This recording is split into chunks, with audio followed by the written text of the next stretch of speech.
This is the Spence 300 from Spinnaker Watches. It's a 300-meter diver with a vintage style and more of a skin diver look to it to me. But this is not a new watch for them, but it is now available in 6 new colors, and I've got the burgundy color to show you right now on Watch Wit. Hey now, I'm Whit. Great to have you here. And you know, this Spinnaker Spence 300, also something about it changed the way I wear all of my other watches. What could that be? I'll tell you later in the likes and dislikes section. But first, let's start with giving you a rundown of the measurements and specs. This is a 40-millimeter diameter watch, 48 millimeters lug to lug, and it does have male end links, so if you include that, it'd be about 51.8 millimeters. 20-millimeter lug width for your straps, just 11.7 millimeters in thickness for a 300-meter diver. It weighs 148 grams with all links on the supplied bracelet, and just 86 grams if you stick it on the included FKM rubber strap. The Spence features a 316L stainless steel case with brushing everywhere, except for that high-polished chamfer. It's got a screw-down signed crown that's 7.5 millimeters in diameter, plus a screw-down solid caseback, 300 meters of water resistance. It's got a flat sapphire crystal with anti-reflective coating. This is a sunburst burgundy dial. The indices are applied lume plots with Swiss Superluminova.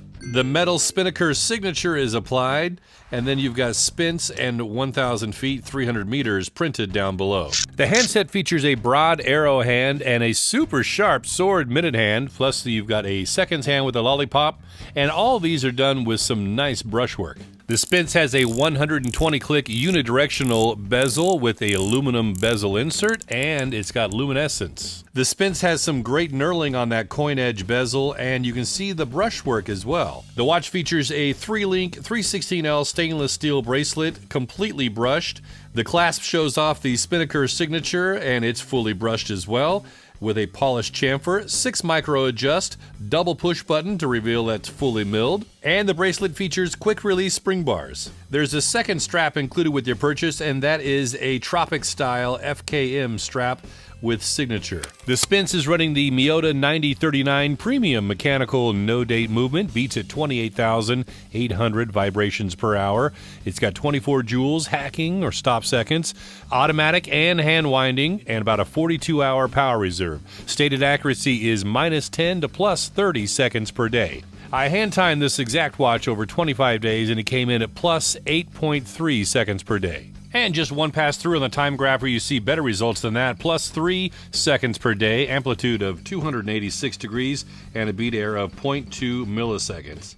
Man, my glasses cracked. Well, let me give you my likes and dislikes now on the Spinnaker Spence 300. So the first thing I'll mention in my dislikes is that I wish the lume were just a little bit stronger. Now, it's good, but you know, that's kind of the trade-off you get with this vintage look in the daytime as well. So it's really good lume, but it just didn't blow me away. You know, if there were more on there, I think I might be a happy camper. And then the only other thing that I'll mention as a negative is going to be, this is really for you, the male end links, because here's a hot take. I kind of like male end links, so I know that's not the popular opinion, but I just like the look of that, you know, essentially the lugs jetting out and then a drape. And of course, I have an 8-inch wrist, so it suits me better. You know, the bracelet's going to go out across my wrist before it drops down, and there won't be an issue. So that one's for you, because I know you're going to mention it.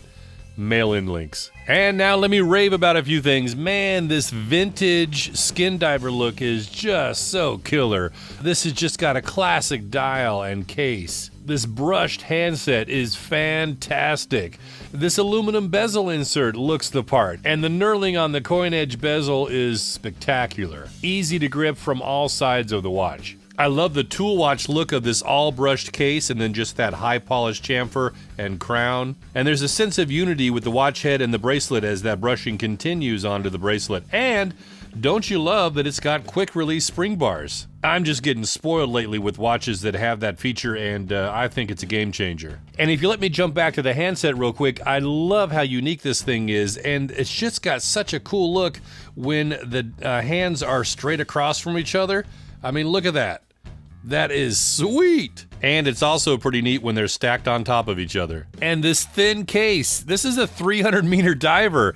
It's only 11.7 millimeters thick. That's just awesome. I mean, this is not heavy or bulky. There's no wrist fatigue at the end of the day. And I love that they're using the Miyota 9039. Now, I'm a big fan of the NH series from Seiko, but I enjoy the higher beat rate and the better tolerances on accuracy in this Miyota. I'm really starting to favor the Miyota 9000 series over the Seiko NHs. And I dig that it's got a reusable case. This thing is cool. I mean, you can go away for the weekend or, a week even with this case if you wanted to. And you could put at least 2, maybe 4 if you wanted to cram them in there, watches underneath. And this still fits on top and will close down. So really love cases like this. I mean, this is something that I'll definitely reuse, won't sit on the shelf. And what about this Spinnaker changed the way I wear all my other watches? Well, it's nothing really big. It just happened to be this was the watch that did it. It's kind of converted me from wearing my watches high and tight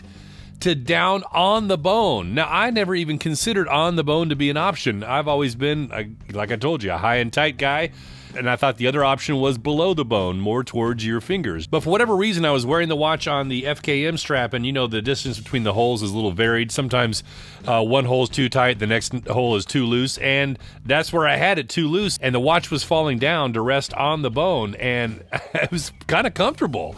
I'm like, man, I can kind of get into this. So I loosened up the bracelet as well and started wearing it there. And then wearing some of my other watches, I found I'm kind of slipping into a little bit between high and tight and on the bone. I just thought it was pretty interesting that, out of so many watches, there was finally one that's kind of like, changed the way I'm wearing watches. I don't know, it's just weird. This is definitely some watch geek talk.